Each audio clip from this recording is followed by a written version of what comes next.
Amalungu eParliament abhekela ukusebenza kwemali yabakhokhi intela athi ukuhosha imfeka Brigadier ubheka khomba kona ukuthi inkulu ndaba ingaphakathi eSCOM uma nabakwasidlodlo bengenwa amanzi emadolweni ukuzokwethula ubufakazi.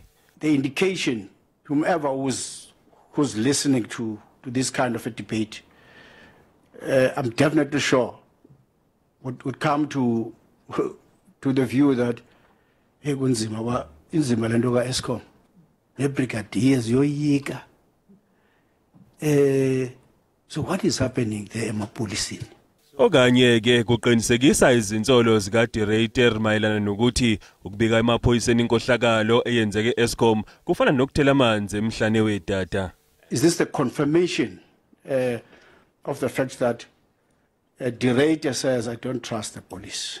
Does it come to that stage? Amanye amalungu eSCOPA athi akutholakala indlela yokubhekana nezikhalo zokuvikeleka kaBheka kwazise ekugcineni kufanele azophendula. The issues of safety and other things can be addressed somehow, but the bottom line, Chair, we need this information. We need him to come to this committee and account. Kanti agcizelela ukuthi okwawo ukubhekana nenkohlakalo eqhubeka iESCOM.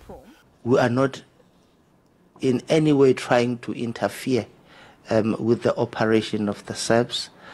All what we want is to pursue those that are alleged to be involved in the misappropriation of taxpayers' money and are contributing to South Africa being in a dark, cold winter.